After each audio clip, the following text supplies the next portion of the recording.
same light that makes trees stand. Our roots grow down, branches reach for the sky. I know inside that you and I share the same heart, the same soul, the same love, and I know my heart beats one, your heart beats one. This heart beats one. Our hearts beat as one. My heart beats one. Your heart beats one. This heart beats one. Our hearts beat as one. My heart beats one. Your heart beats one. This heart beats one. Our hearts beat as one. Feel the heartbeat, beat the heartbeat, share the heartbeat of the world. Feel the heartbeat, beat the heartbeat, share the heartbeat of the world. Feel the heartbeat, beat the heartbeat, share the heartbeat of the world. Feel the heartbeat, beat the heartbeat, share the heartbeat of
Hello and welcome to One Heart TV. This is Johanna Beekman, Johanna One Heart, your host. I'm so honored to be here with you in spirit and song and devotion and love and uplifting of the world. This is a consciousness illuminating channel, raising the vibration through consciousness expanding interviews with luminaries and music to reset our nervous systems and our heart spaces. So today I'm really honored to be inviting a dear sister friend who's also a stewardess of the divine feminine.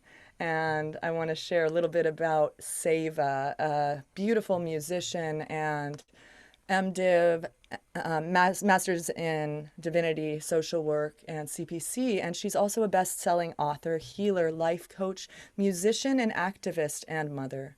Karen holds a Master's of Social Work as well as a Master's of Divinity. She is a certified professional life coach, Nam Yoga teacher, Harinam practitioner, and Reiki master. She has studied meditation, psychology, mantra, shamanism, yoga, energy healing, and sound healing. She is the founder of 501c3 nonprofit Sing the World Awake, which activates children's highest potential through music, yoga, indigenous practice, and environmental education. She has conducted children's concerts for the Dalai Lama, the Agape Children's Choir, and for Native elders and spiritual leaders around the world.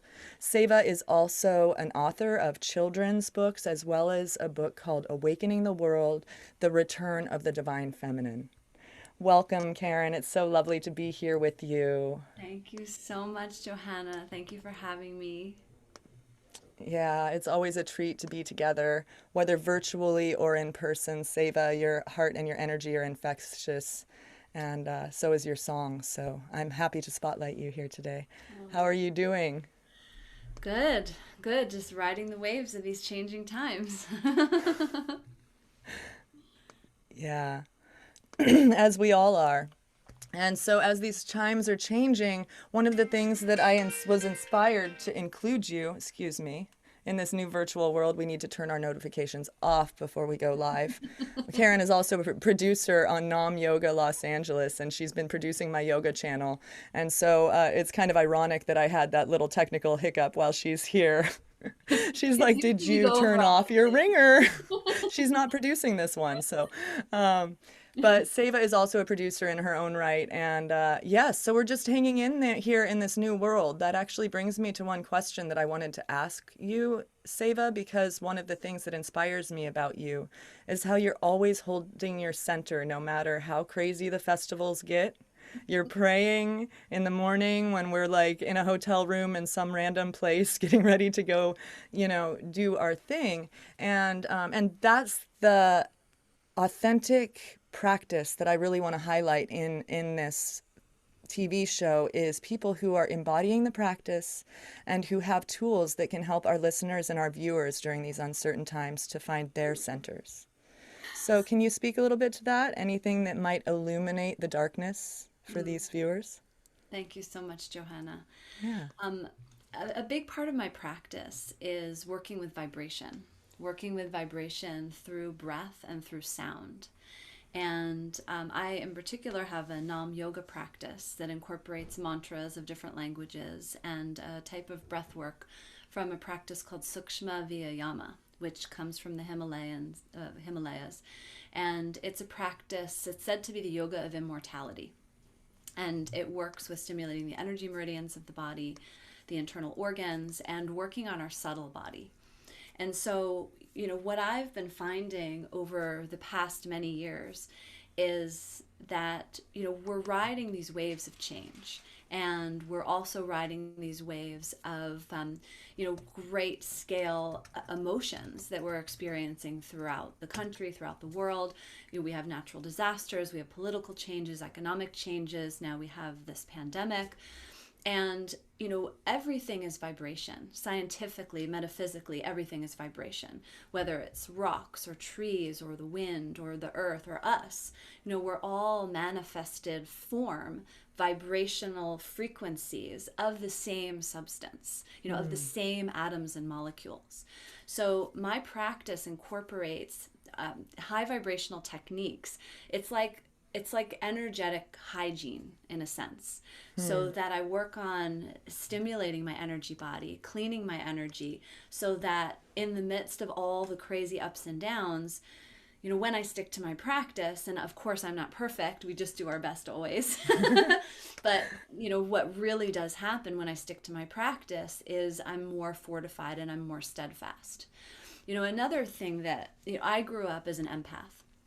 And people, and also now being a coach, I work with private clients, many of whom come to me and they say, well, I'm an empath. I'm just so sensitive to everything that's going on around me. Sometimes it's hard to get out of bed. Sometimes I feel so challenged. Mm-hmm. And what I've learned in my process of being an empath and then finding these practices is that our energy body is that which precedes us. It's like this extension of our physical being that's out and surrounds us. When our aura is strong and bright, then we are not susceptible to those denser frequencies, to addictions, to depression, to things along those lines. So I've actually learned how practices to strengthen my aura so that I am more of an influencing force in my environment as opposed to just being run over by everything that's coming at me. And it's a Right. practice, it's a work in progress. Right. So rather than passively reacting to the environments around you, you're able to cultivate your practice in those moments and be shielded, shall we say, in a way. Yeah, and it's a build up. So each morning when I wake up, I practice. And my practice includes breath work and chanting. And so that it's like it prepares me for the day. And I also make offerings to the land each day and just in gratitude to the earth and the spirits of the water. And Yeah. so it then fortifies me. So then when something comes, hopefully there's like we've staved it off at the pass or something like that.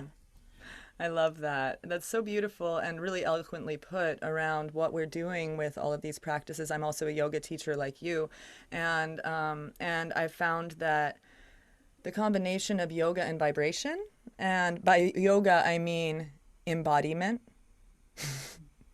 you know, and in mindment, in heartness, yoga is unity. So unifying all of these pieces. And through the vibration of sound, as well as my awareness of my physical vessel on this plane, during these uncertain times when I drop into my practice, it's more potent than ever. Have you experienced any of that during the last few months?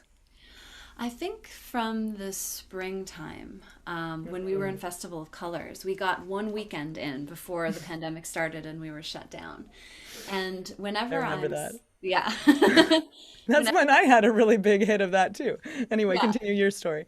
Well, whenever I'm singing in a group setting, we're working with these sacred sounds, and the sacred sounds, they speak to the reality as though it's present now. So, when we're singing to our divinity, we're singing that we are that divinity. When we sing to abundance, we are that abundance. And so, being in that space with that group of people, we're creating a unified field. And then, with all of our energy and intentions going in one direction, then it's like we've created this giant body. And so, at that Festival of Colors, I was aware of the unified field. I'm aware of our intentions, creating this reality of the perfection existing right in this moment. And it was such a potent field. And I remember thinking after that weekend, like, oh my gosh, heaven is absolutely going to land on earth because the energy is so like ripe right now for Yeah. us to create through the power of our word, through the power of coming together, through believing in the goodness. It's like ready for the picking. And then the world got shut down. So, in these moments in my own practice, I've had many moments where I feel a deep connection. I feel like there's so much information in the field right now. The earth is literally speaking to us when we can go out there and we can connect and give our energy and give offerings and start to tune in and listen to what she has to say. Yeah, wow, how powerful. And that's actually a potent thing to kind of lead us into one project that we just recently did together, Mantra Sangha Health and Healing. It's a mantra that I found after our time together. Karen and I sing together at a festival tour called the Festival of Colors. I've been with them for 5 years, doing these crazy, going through Utah, throwing colors in the air to celebrate joy of springtime every year for about 6 months. We celebrate spring in in the USA. For the last 10 years, this festival's been going. Anyway, so during that time, I was in Los Angeles, and normally I stay with friends, and it kind of worked out that my friend that had the place open was in the Sierra Nevadas. It was a cabin, and I was totally isolated and alone, and we had to cancel a gig with Karen. We were playing at a place in Los Angeles, Seva, called Bhakti Yoga Shala, which recently was lost their space, so let's put them in our prayers. And this mantra came to me, and it's a Kali mantra. Kali in Hinduism is said to be the destroyer, and she's this just a really fierce divine feminine archetype who slashes through illusion and fear to find the truth, right? And sometimes that's at big costs, right? So I'm sitting in this cabin isolated, realizing that the Kali Yuga, which in yoga is basically this time period that we've been in for quite some time of confusion and destruction and all of that. So the Kali Yuga is said to be ending soon, something like that. And and so I'm sitting there thinking about all of this stuff that I've learned through yoga around, around the state of the world and where it might be. And I found this Kali chant, and I wanted to find the truth. And it's a new mantra from a teacher in India named Sri Shakti Amma. And I asked Seva and 24 other sacred music artists to join on this mantra, and I called it Mantra Sangha Health and Healing. And Sangha is the word for community in Sanskrit. And so I chose to use English words that are a mantra in their own right, so that people in the West can understand what the translation of this beautiful mantra is that came from southern India to rebalance the earth. This is what ties into what you were just saying about Mother Earth is calling and she needs rebalancing. So it's to rebalance the earth and destroy negativity and disease during uncertain times. And Seva was one of the first faces that popped into my mind to join on this project, and it kind of snowballed the way projects do when you have a lot of energy like me. And we ended up having, Father Bhakti Yoga in the West, Mr. Krishna Das. I like to call him Grandpa in the Kirtan circuit because he introduced me at 16 or 17 with Ram Dass to this practice. Anyway, so there's a little background. I know I went on for a while, but Karen, I wanted to ask you, what inspired you to get a part of that project? What did you get out of it? And if that mantra has actually had any inspirations for you as a practitioner of mantra music yourself. Well, Johanna, I'm so grateful that you included me on that project. And when you asked if I wanted to be part of this collective project for the healing of the world, I mean, that's at the heart of everything I do. So it just felt so aligned. And it was a great blessing to connect with that mantra. I hadn't heard it before. And I love the story that you shared, that you had heard that mantra and then you were working it with your mala and just doing for 40 days sadhana practice. Yeah. Go ahead.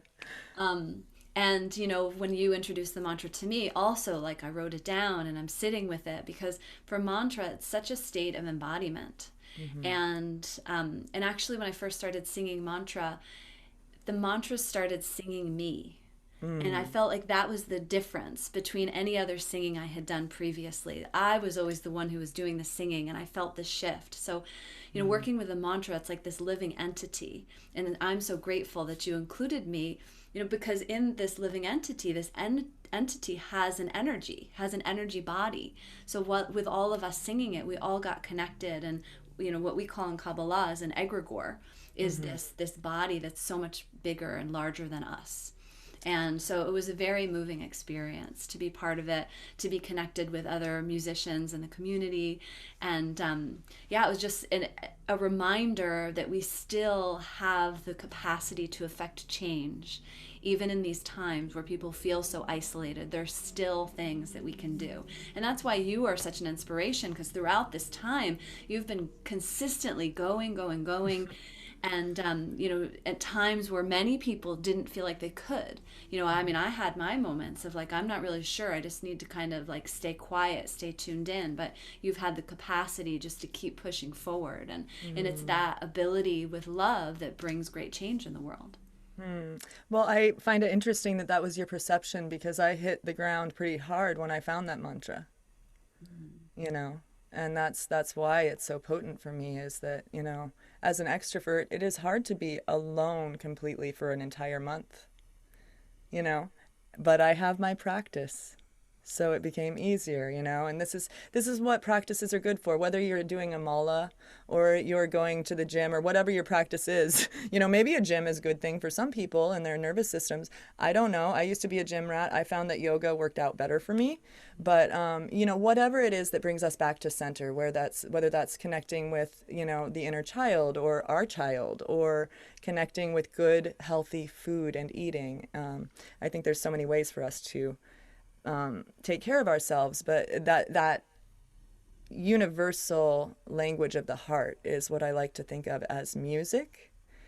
And I love the way that you express multiple languages in your music as if it was all one language, because that's the practice for me, that all paths up the mountain lead to the same place.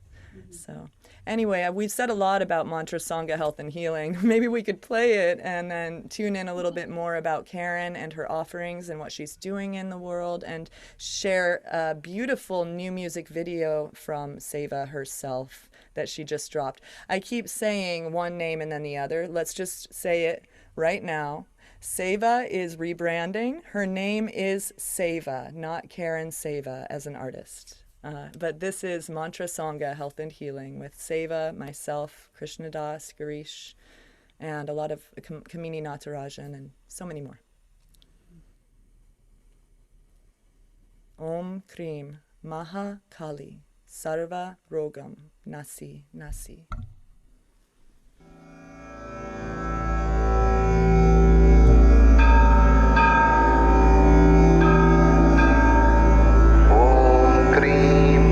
Mahakali सर्वरोगं नसी नसी। ॐ क्रीं महाकाली सर्वरोगं नसी नसी। ॐ क्रीं महाकाली सर्वरोगं नसी नसी। ॐ क्रीं महाकाली सर्वरोगं नसी नसी।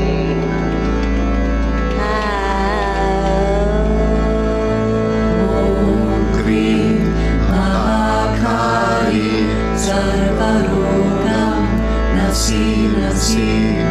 ॐ क्रीं महाकाली सर्वरोगं नसी नसी। ॐ क्रीं महाकाली सर्वरोगं नसी नसी। ॐ क्रीं महाकाली सर्वरोगं नसी नसी।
Om Krim Maha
So that was a beautiful offering and my entire summer, and thank you, Seva, for your beautiful part in it. That's just a little taste of a thing called bhakti yoga and kirtan. Karen is more of a conscious music artist. She incorporates chants into beautiful English music, and that mantra we'll be talking a little bit more about next week and the week after. Seva will be interviewing me about that project and some other coaching offerings and things that I have going on in the world, as well as the following week. It's a really exciting week where we're going to have Gina Salah, the beautiful raga singer that's peppered throughout, and I'll be interviewing her. She's been one of my root teachers for some years. I'm grateful to include her. So there's a little bit of sneak peek of One Heart TV coming up. But Seva, back to you. I'm really excited actually to talk about your book offerings and what you have going on in the world as far as your Singing the World Awake. She has, Karen Seva has a children's book called Sing the World Awake that she recently actually wrote, and it's illustrated. And she also has another book called The Awakening the World, Return of the Divine Feminine, which is quite close to my heart as a longtime feminine activist and women's studies person. It's so important during the times that we're going through for the divine feminine to come together and rise. So Karen, what would you like to tell us about your authorship? Thank you, Johanna. Yeah. Well, it kind of snuck up on me.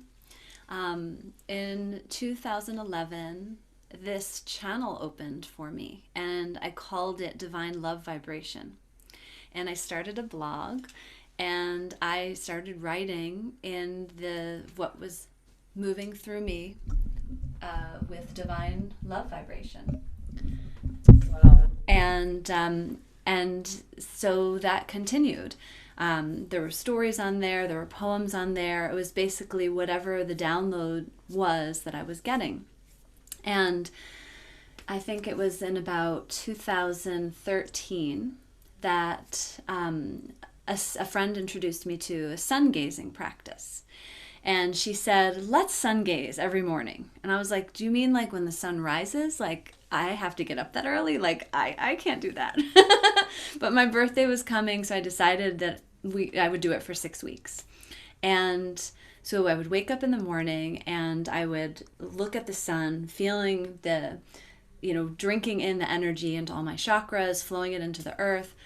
And after that, I would flow energy to the earth. And through this other initiation practice that I had been taught from the Caro people of the Andes Mountains of Peru. And so I would drink in this energy of the sun and start to flow the energy through the earth and through these different centers that I had learned. And I would get, after a few weeks of this, those energies started speaking back. They showed me that the messages, that all wisdom is contained in the energetic field of the earth and in our energetic field.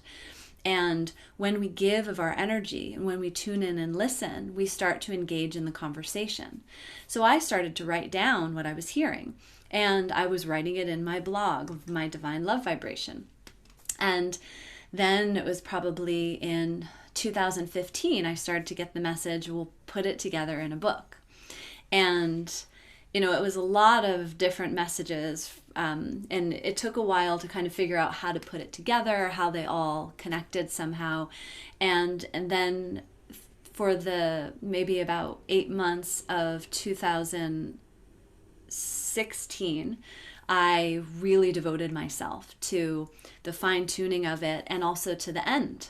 What's the end when you're getting downloads? You're getting downloads, bits of information about, the earth speaking and how to connect with the earth, and stories of that the Christ had a sister that there's a whole feminine counterpart to the masculine counterpart of divinity that we've been presented with, that it's been so omitted that it's like a ghosted arm. It's like, they say that if an amputee still feels that sensation of that organ or that limb that's been missing. And that was my sense of what this feminine energy is. It's been kind of amputated from the earth, but yet it's still there and it's speaking to us. So I put together this collection of stories. And then I was really praying for, well, what's the end? How do I bring this all together in a book that like makes sense somehow? And I prayed on it for a couple months of just like, show me what the end is, show me what the end is.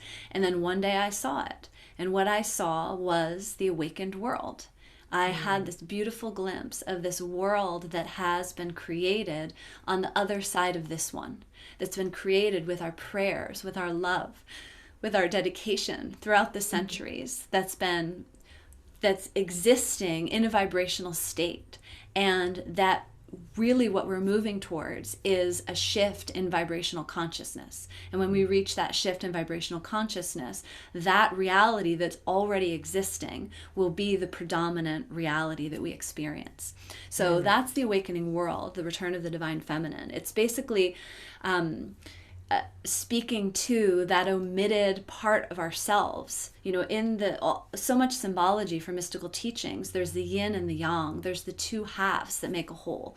And the Western world has been constructed on this energy of doing and achievement, and that's the masculine, that's the yang. And we need to restore the yin, which is the receiving, which is the intuition, the nurturance, the love, the connection. And so this book just speaks to that part that we know is there, but we haven't had too many representations of in the Western world. In India, it's a bit different. They have more depictions of female goddesses and deities. Yeah. I find that to be such an interesting conversation also about, I've heard a lot of different conversations around Mary Magdalene and her relationship with Jesus and how much she had to do with the teachings that were happening. And so I find it quite interesting about Christ's sister also, that during that time, the divine feminine was not held in the light. It was more of a baby thing. We were here for one purpose, right? And wow, we are goddesses. We are able to create life, right? What would it be like if the whole world were able to support creation of life and creation of creativity and all of the things that divine feminine is actually capable of, right? So much more than just bringing life into the world. So thank you for your authorship and really tuning into that deep, powerful research project that so many people have been inspired by. Yeah, and the beauty of it is it's an aliveness that's in the field. And so, what we're taught of as scholarship and learning, and I mean, I have 2 master's degrees, so I've done the scholarship and learning.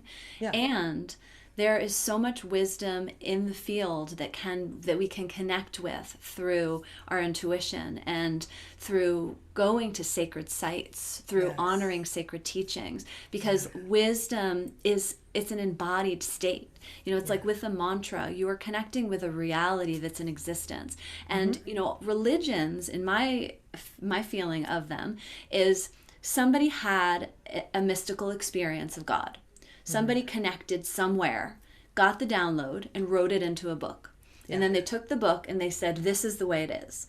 But the way it is isn't the book. The way it is the inspiration that formed the book. Right. And, not to say, I mean, it's God,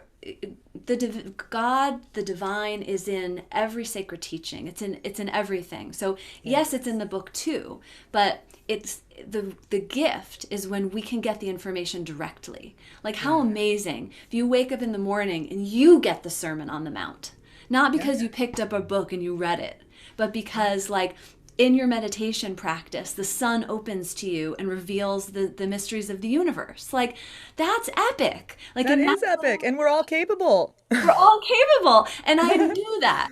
From the time I was a little girl, when I was 5 years old, I fell in love with Jesus. And I just had such love for Jesus. Like someone had told me about Jesus, and right away I had so much love. And I would offer Jesus my water and my food, and I'd go to church and I'd sing to Jesus. And as I got older, I would go to churches or different places of worship, and I can feel the ones where that love was alive and where it was just a shell.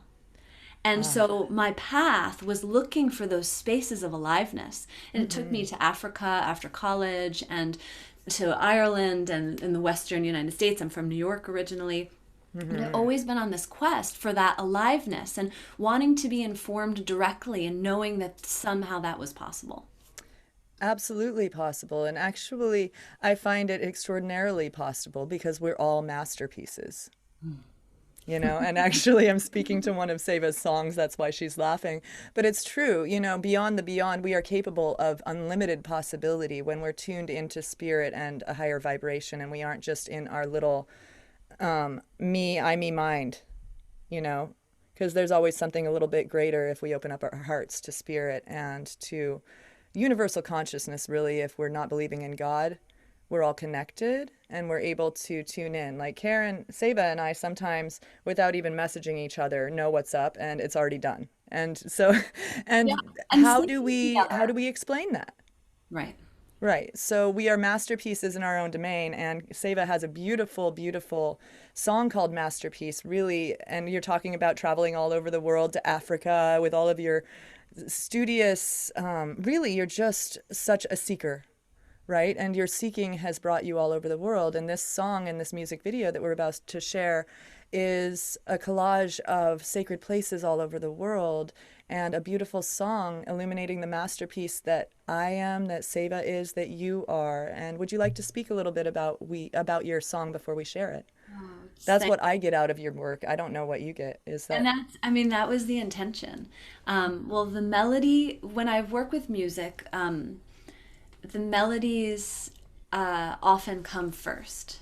And I've studied in the Shipibo tradition from Peru. And in that study, the plants were the healers. And the plants, there was a melody with each plant. And when you sang that melody, the plant frequencies would come and they would heal the person. And so that opened me up. And then my practice with the Karo tradition, I started to understand that, you know, when we flow energy to the earth, then, you know, to a tree or to an eagle, whatever it is our point that we're feeling moved to connect with, then we can receive melodies. And just like earlier I mentioned that the mantras would sing me, is that it's like these melodies contain this information or these frequencies of healing. And then when you repeat these melodies, like a mantra or an ikaro is what you would call them in the Shipibo tradition, there's a healing frequency in that. And it can take you on a journey. It can, all kinds of things. So one day I was with a sacred fire, and that the melody came to me for the song. And so that was the song for a long time. And then I connected with Maddie and Avesa Love. I mean, I had known them for a while, but they invited me to do an event with them, and they worked a lot with the mantra Om Mani Padme Hum. And so connecting with them, then there was a place for the Om Mani Padme Hum to go with the song. And so that was the song for a while. And it's actually a really beautiful, ecstatic experience when I do it in group singing, because the point is when you have people singing these sacred melodies, and for me, then you mix it with overlapping vocal parts, and you create something that nobody really knows where it's going, and you're kind of in this trance state, and then people just start like going into their own part, but it's a part that's connected with the whole. Yeah. So then I started working with Veer McCoy and Heather Christie, who produced the song. And instantly, all these English words came out. And the English words speak to the perfection of us as spiritual beings, the perfection of us, well, as human beings, the perfection of our earth. In this understanding that we're not striving for perfection, but we're acknowledging the perfection as it exists. You know, in any moment, there is light and there's dark. There's goodness and there's decay. And there was a story I'd heard of Jesus at one point, and he was walking by a dying dog, and he said, "Oh, what beautiful teeth." And so one of his disciples was like, that dog is decaying on the street. It's horrible. But what he had seen in that moment was the beauty. And so for all of us, when we can behold the beauty and when we can do it as a collective field, that shifts our experience of reality.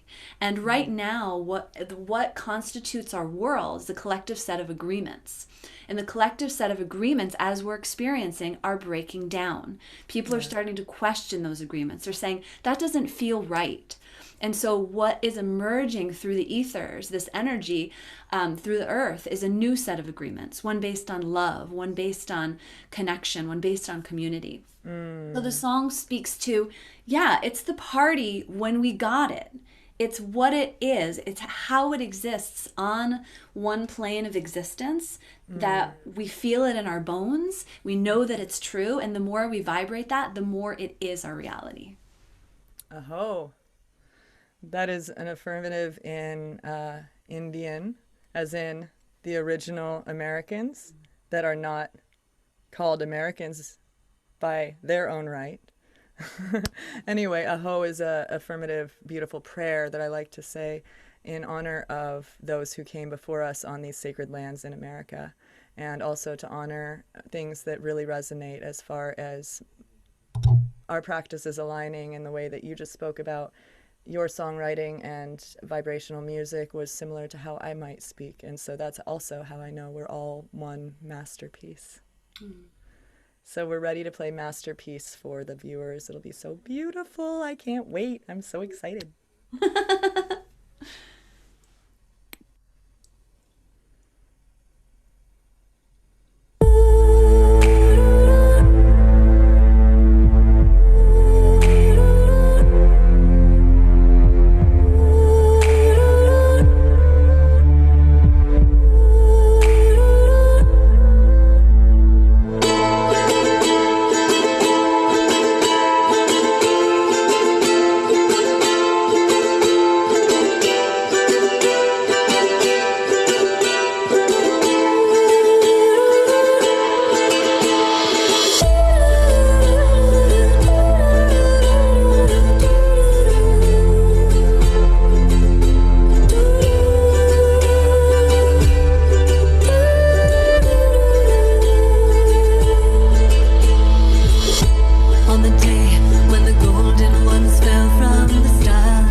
I have seen that video before, but I can't say that I didn't get goosebumps again.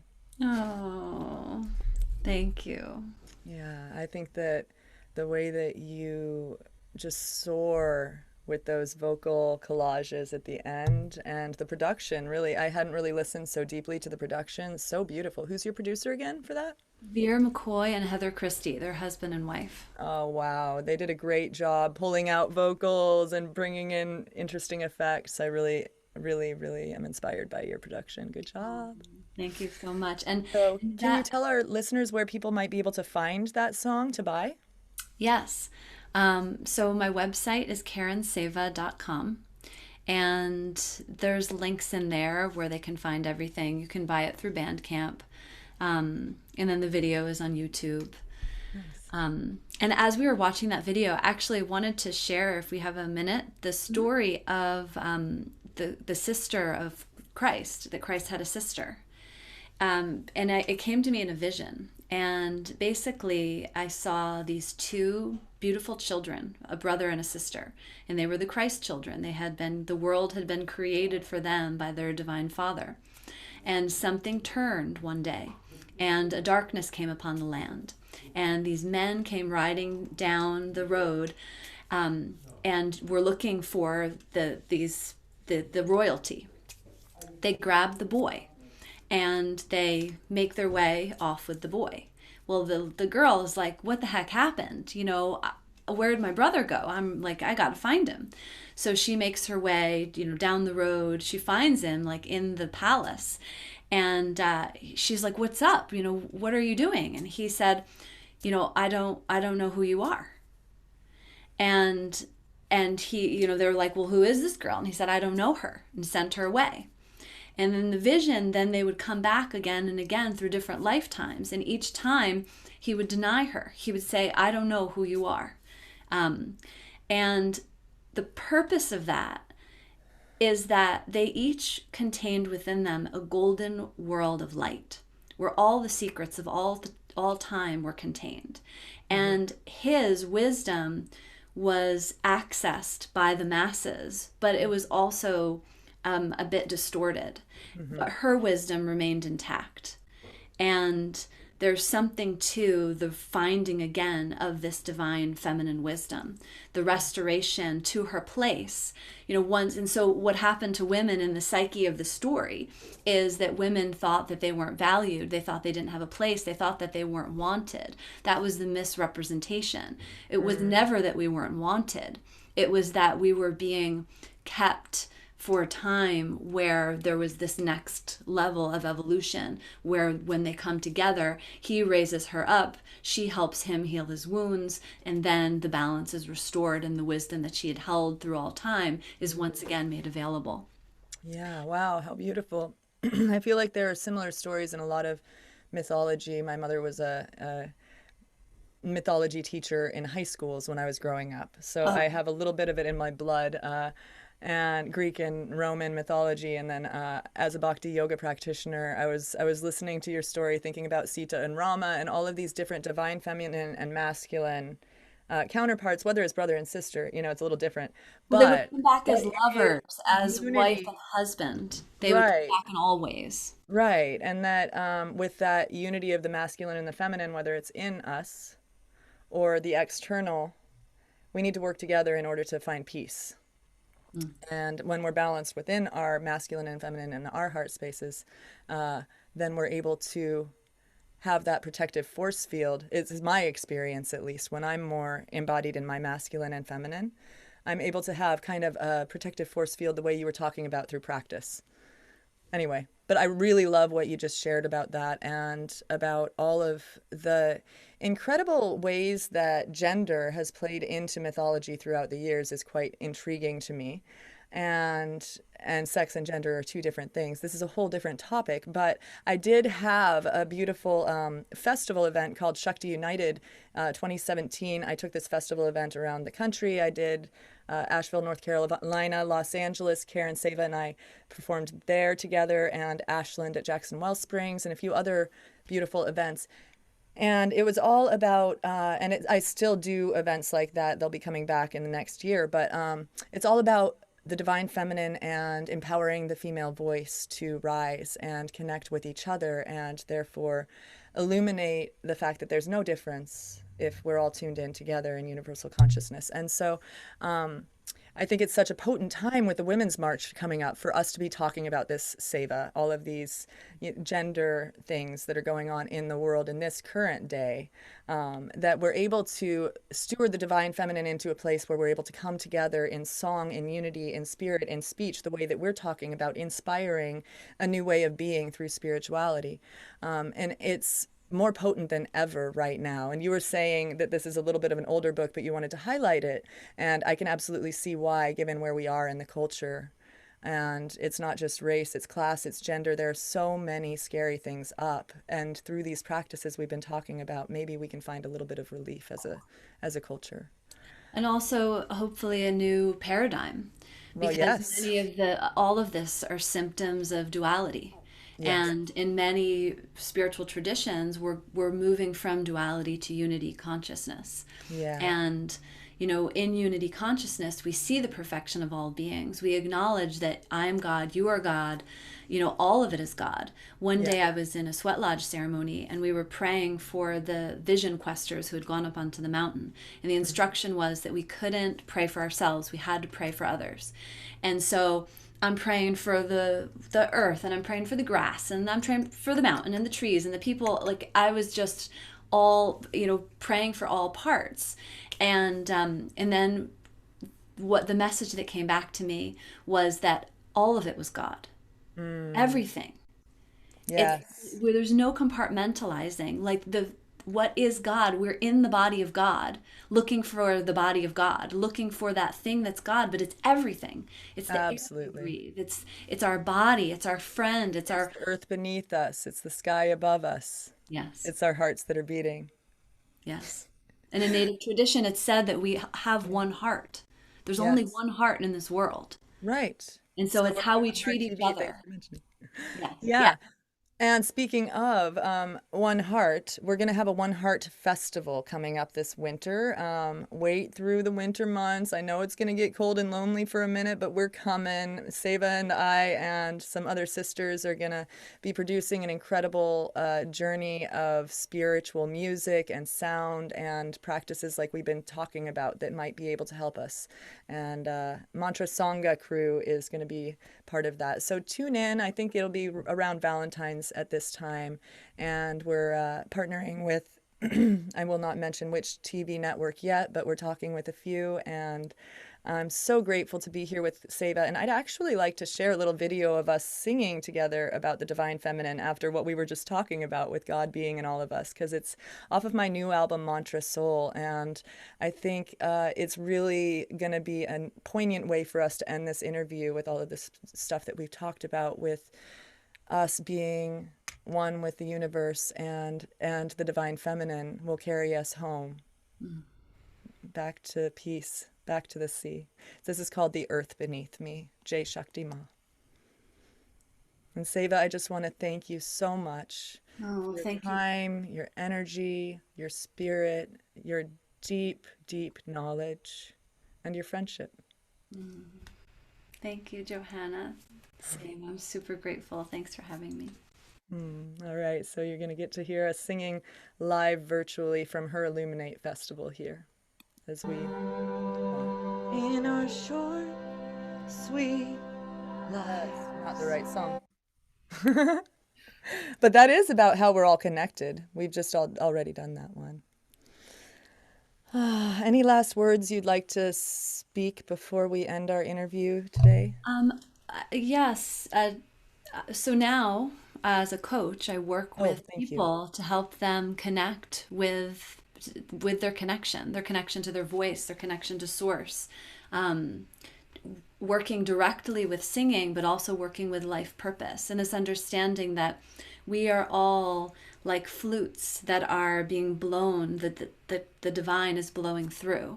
And when we're aligned with that energy, that essence, that life force energy that's moving through us, then we fulfill our dharmic purpose. So I work with people to help them raise their vibration, work with vibrational practices, come in connection with their guides, with the spirits of the earth and the water and the wind and the ethers and the sun. And so I just wanted to share that. I feel like it's Beautiful. How can people get in touch with you about that? they can message me through Facebook or Instagram, or they can send me a message through my website, karenseva.com. And I would love to speak, to if anybody has questions, I would love to speak with them. I just find it's such a gift to connect with each other, especially when we feel moved by something that we've seen or heard. So I would love to connect with anyone who would like to. Yes, I love it. Karen, Seva, and I also kind of, when we're producing events, we check in beforehand or after, and kind of sometimes I notice offer each other life coaching and spiritual coaching. Like, what would you suggest for this that I'm suffering with at this moment? And Seva's like, I would suggest this. Or she's like, what would you suggest for this point of friction that I'm feeling? And so it's beautiful when we have tool baskets that are really deep and wide, because we can really help our friends and family that way. And I want to honor you for that. And I hope that you get a few people connecting for your services out of this experience together today. Thank you. Now let's end with a song. Thank you so much, Seva. JohannaSings.com. You can check out what's happening on One Heart TV and new offerings. So we'll have that in the chat as well. Thank you so much, Seva. Thank you. This is called The Earth Beneath Me from my new album, Mantra Soul.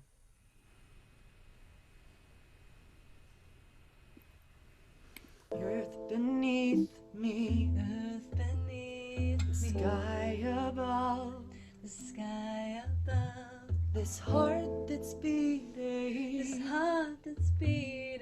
Mother, won't you carry me, carry me, carry me.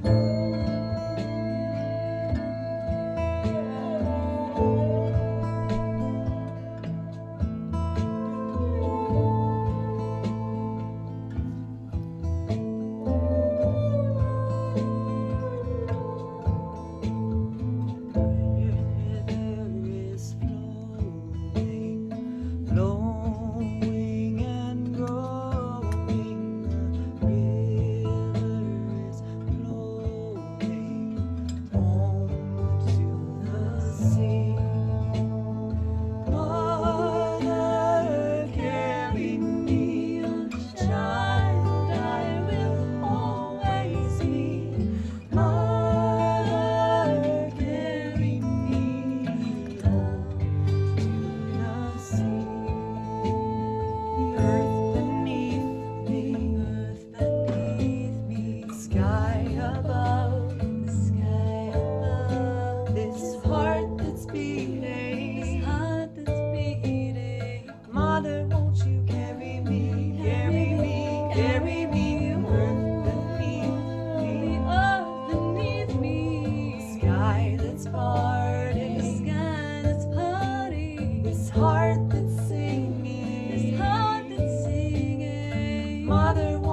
carry me, the earth beneath me, the sky that's parting, this heart that's singing. Oh, Mother, won't you carry me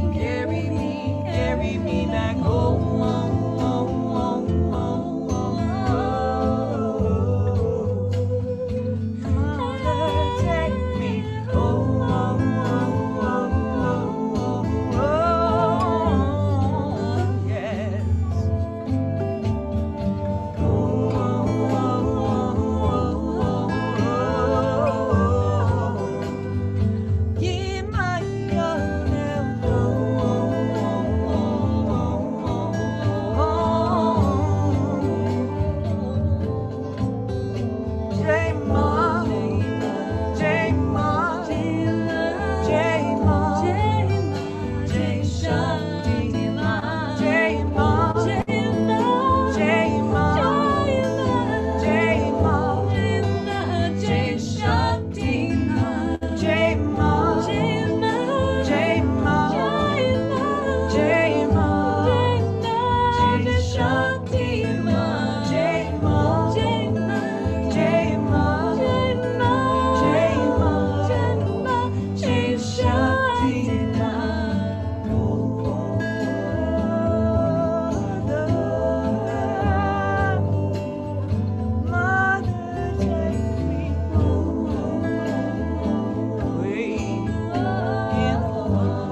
flowing inside me, ocean deep, flowing inside, ocean deep, flowing inside me.